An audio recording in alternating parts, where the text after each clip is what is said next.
नमस्कार, स्वागत है आपका। आप देख रहे हैं प्रार्थना हो स्वीकार। आपके साथ मैं हूं अदिति। मां षष्ठी और सूर्य की आराधना का महापर्व है छठ। उगते सूर्य संग डूबते सूर्य की पूजा कर उनसे वरदान पाने का पर्व है छठ। जब सूरज की किरणों से घाट घाट पे बिखर जाता है अमृत, सूर्य उपासना के महापर्व का शुभारंभ अब हो चुका है। भक्ति और आस्था से सराबोर भक्त सूर्य उपासना और छठी मैया की पूजा के लिए 4 दिन तक चलने वाले इस महापर्व का इतिहास भी बहुत पुराना है। पुराणों में ऐसी कई कथाएं जिसमें मां षष्ठी संग सूर्य देव की पूजा की बात कही गई है। तो चलिए सबसे पहले जानते हैं क्या है इस महापर्व की महिमा।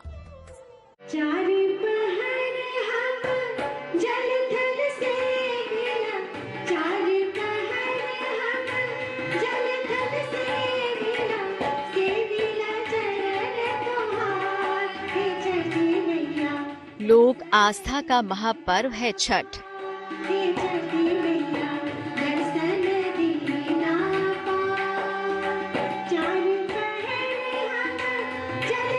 देश भर में छठ पर्व की रौनक।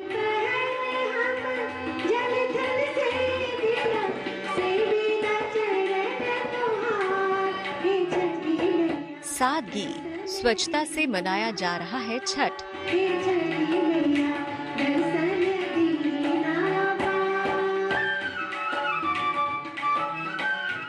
हमारे भारतवर्ष में बहुत ही पुराने समय से मनाया जाता है और यह मूलतः मगध क्षेत्र का है।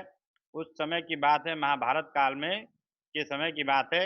एक बार दुर्वासा ऋषि कुंती के पास आते हैं और उनके सेवा सत्कार से बड़े प्रसन्न होते हैं और दुर्वासा ऋषि प्रसन्न होकर कुंती से कहते हैं कि हे देवी, तुम मुझसे कोई वर मांग लो। तब कुंती उनसे कहती है कि हे ऋषिवर, मुझे कोई ऐसा मंत्र दें जिससे मैं किसी भी देवताओं को बुला सकूं।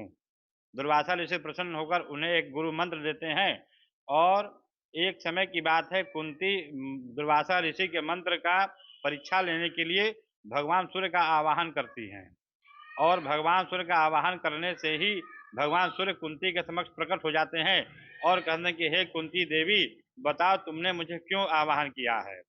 तब कुंती ने उनसे क्षमा मांगते हुए कहा कि हे प्रभु, मैं तो गुरु के मंत्रों का परीक्षा ले रही थी। तब कहते हैं कि हे देवी, अब मैं आ गया हूं तो बिना वरदान दिए तुम्हें जाऊंगा नहीं, और एक पुत्र के रूप में उन्हें देते हैं जो बाद में चलकर कर्ण के नाम से बड़े विख्यात होते हैं, जो दानवीर होते हैं और बड़ी ही सूरवीर भी होते हैं। उस समय से ये छठ पूजा का प्रचलन आया है हमारे भारतवर्ष में। छठ पूजा का व्रत कठिन व्रतों में से एक होता है। 4 दिन का उपवास, कठिन पूजा विधि और भक्तों का अपने आराध्य में अटूट विश्वास। पूरे 4 दिनों तक व्रत के नियमों का पालन करना पड़ता है और व्रती पूरे 36 घंटे का निर्जला व्रत रखते हैं। छठ व्रत की शुरुआत नहाय खाए के साथ हो जाती है। छठ पूजा में नहाय खाए, खरना, अस्ताचलगामी अर्घ और उषा अर्घ का विशेष महत्व होता है। छठ पूजा पहला दिन नहाय खाए, दूसरा दिन खरना, तीसरा दिन अस्ताचलगामी सूर्य को अर्घ, आखिरी दिन उदीयमान सूर्य को अर्घ। सूर्य की उपासना और माता षष्ठी की भक्ति करने का ये इकलौता ऐसा पर्व है जिसमें न केवल उगते सूर्य बल्कि डूबते सूर्य की भी उपासना की जाती है।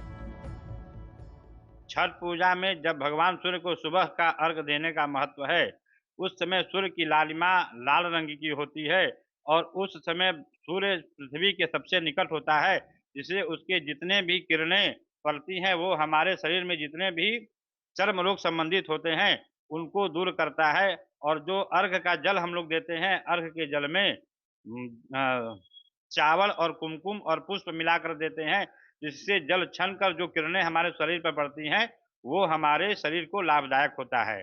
और वैज्ञानिक दृष्टि से कहा जा सकता है कि जो भी चर्म रोग है वह सूर्य कुंडली में सूर्य के कमजोर होने की स्थिति में ही हमें चर्म रोग होता है। छठ की महिमा आदिकाल से चली आ रही है। इसका जिक्र रामायण और महाभारत में भी मिलता है। रावण वध के पाप से मुक्ति के लिए प्रभु राम और माता सीता ने कार्तिक महीने में सूर्य उपासना की थी।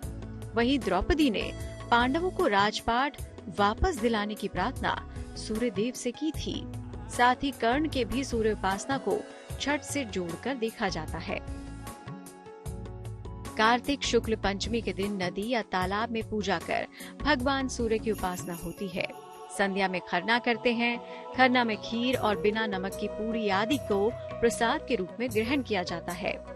खरना के बाद निर्जल व्रत शुरू होता है। कार्तिक शुक्ल पक्ष की चतुर्थी को पूजा पूरी होने के बाद ही भोजन ग्रहण किया जाता है। इसे नहाय खाए भी कहते हैं। इस दिन कद्दू भात का प्रसाद खाया जाता है। कार्तिक मास में भगवान सूर्य की पूजा की परंपरा है। शुक्ल पक्ष में षष्ठी तिथि को इस पूजा का विशेष विधान है। इस पूजा की शुरुआत मुख्य रूप से बिहार और झारखंड से हुई, जो अब देश विदेश तक फैल चुकी है। अंग देश के महाराज कर्ण सूर्यदेव के उपासक थे, अतः परंपरा के रूप में सूर्य पूजा का विशेष प्रभाव इस इलाके पर दिखता है। कार्तिक मास में सूर्य अपनी नीच राशि में होते हैं, इसीलिए सूर्य देव की विशेष उपासना की जाती है ताकि स्वास्थ्य की समस्याएं परेशान न करें।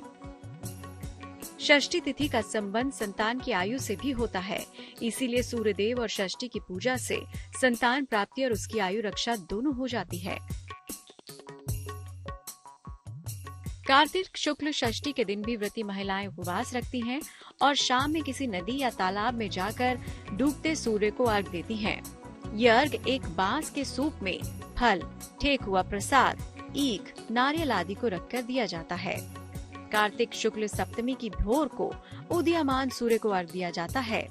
इस दिन छठ व्रत संपन्न हो जाता है और व्रती व्रत का पालन करती हैं। एक दिन व्रत रह के घर की साफ सफाई करने के बाद अगले दिन लौकी चावल खाते हैं।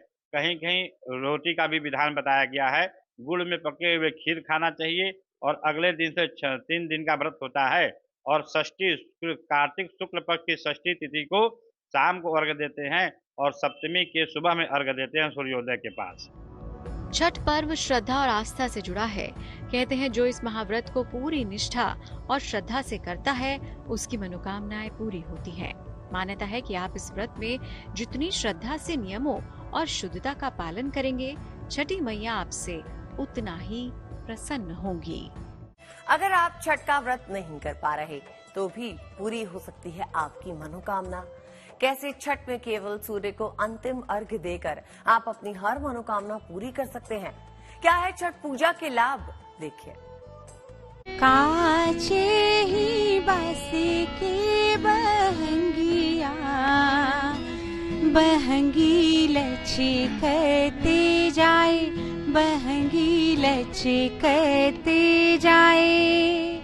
पूजा के चारों दिन लगन और निष्ठा के साथ सूर्य के साथ साथ छठी मैया की पूजा की जाती है।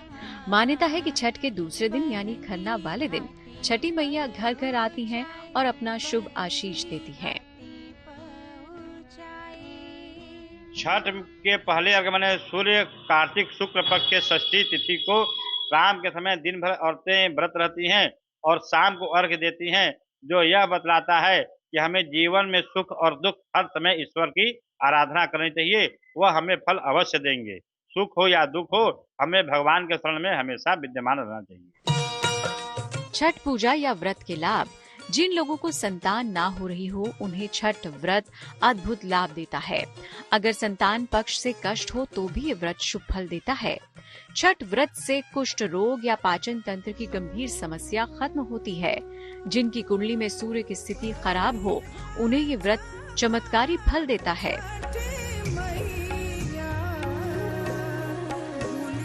पौराणिक ग्रंथों के अनुसार छठ पूजा में होने वाली छठी मैया भगवान ब्रह्मा जी की मानस पुत्री और सूर्यदेव की बहन है। इन्हीं मैया को प्रसन्न करने के लिए छठ पूजा का आयोजन होता है। पुराणों के अनुसार जब ब्रह्मा जी सृष्टि की रचना कर रहे थे तब उन्होंने अपने आप को 2 भागों में बांट दिया था। ब्रह्मा जी का दायां भाग पुरुष और बायां भाग प्रकृति के रूप में सामने आया। प्रकृति सृष्टि की अधिष्ठात्री देवी बनी, जिनको प्रकृति देवी के नाम से जाना गया।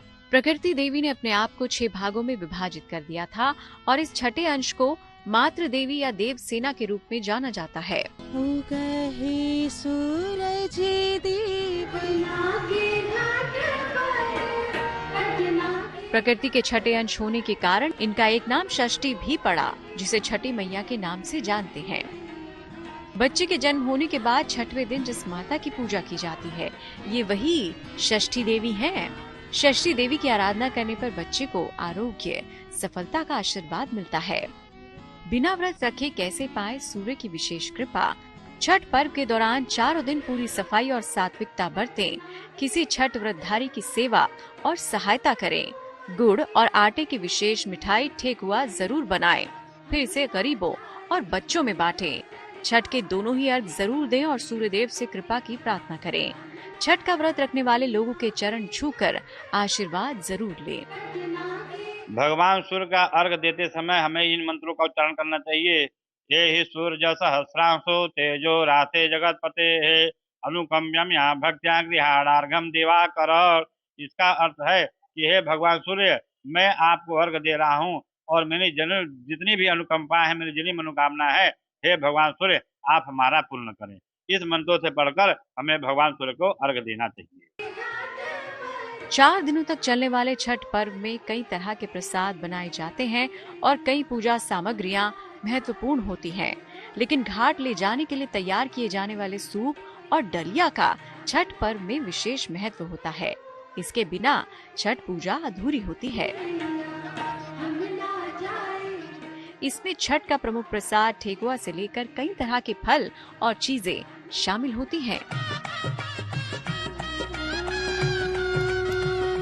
तो इसी के साथ हमारी इस खास पेशकश में फिलहाल के लिए बस इतना ही। मुझे यानी अदिति को दीजिए इजाजत और देश और दुनिया की बाकी खबरों के लिए देखते रहिए GNT यानी गुड न्यूज टुडे।